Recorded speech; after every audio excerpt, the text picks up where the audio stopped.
Sir Michael Marmot. Sir Michael, great to have you on the show again. I'm really interested in your reflection on the way this campaign has already tightly constricted public spending for the next 5 years. We've had a Conservative on my colleague Tom Swarbrick's show earlier on saying this would be a 13% cut in real terms, right across the unprotected departments, which of course includes local authorities whose work with poorer families is something that you have looked at. I'd just like your reaction. Well, let's start with where we are as a country. And I start with looking at health. Health's pretty fundamental. I mean, what else do you want a government to do than to look after the health of the population?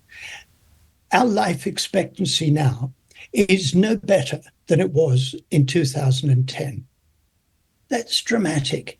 That's never happened before. We've never gone through a 12-year period with no improvement in life expectancy. Never, ever before. Life expectancy before 2010 was increasing about 1 year every 4 years. And in the last 12 years, it has not increased. The increase was slow, and then it went down with 2 years of COVID. Secondly, the inequalities in health have got bigger. That's by region. So if you live in the northeast or the northwest, the consequences of deprivation for your health are bigger than if you live in London or the southeast. And thirdly, health for the poorest people is getting worse. So it's all very well to have a parade of politicians saying, oh, we're for low taxes and we want economic growth and low tax. Let's start with where we are as a country. Where we are as a country is that health is in a miserable state. The least we would want from any government is to create the conditions for improving health and reducing health inequalities. I would like that to be central to the whole debate of this election, and we're not hearing it at all. We're not hearing it at all. A lot of what you have described can be laid at the door of what people call austerity in the years after 2010. And what really concerns me, and I'd really like your thoughts about, is that if you look at these tax commitments, we're going for more years of austerity ahead. So I'm desperately concerned. I'm not an election advisor. I can't tell any of the political parties what they need to do to win the election. We know that Labour is very cautious. If they commit to anything, a ton of bricks will come down on them. Having been very cautious, they're already being attacked for raising taxes when they've committed not to doing it. So I can't tell them what they need to do to win the election. But the second thing to say is that we are a low tax country. Let's just bear that in mind. The tax rates have been going up, but taxation in the UK, according to OECD figures, is about 34% of gross domestic product. In the EU 14, it's 40%.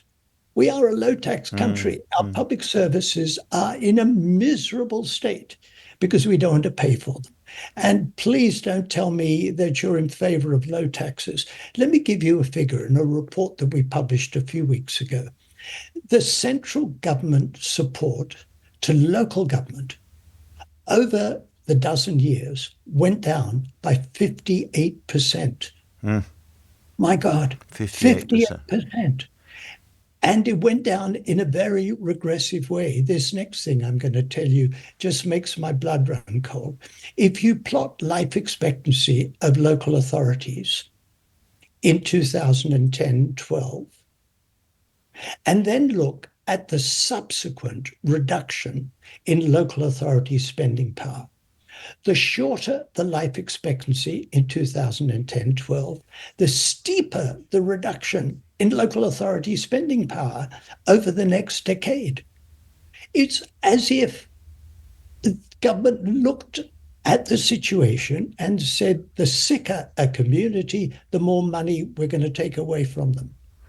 Let's discuss that. Let's not talk about some mythical idea of, oh, we're spending money this and spending money that, and we're low tax this and low tax that. Let's look at what's going on. And that's in a terrible state. No wonder adult social care is in a parlous condition. No wonder that social housing is a real issue because we're not spending any money. And I'm sorry to jump in, if we carry on this trajectory for another 5 years, perhaps under a Labour government, who knows? What is the consequence for the poorer parts of the country in terms of public health? Paint us a picture of what happens if we have another 5 years of the kind of policies we've been living through. Well, as you'll know, Andrew, you can never get a scientist, or rarely get a scientist, to predict the future.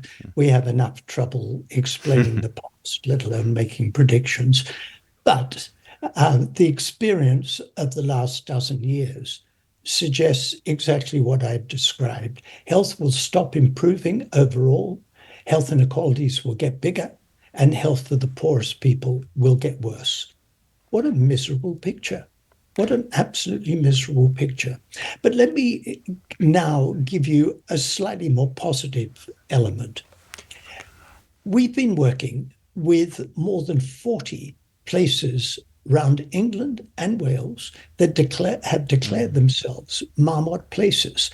Coventry was the first, declared themselves a Marmot city. Greater Manchester, Liverpool has ambitions. And these are spots of hope. These are areas of hope around the country. Just finally, very quickly, however, do you fear that even under Labour, things are going to carry on getting worse? Well, so the point I'm making about these Marmot places is they've suffered brutal cuts to their funding, but they're working to improve conditions for people in their areas.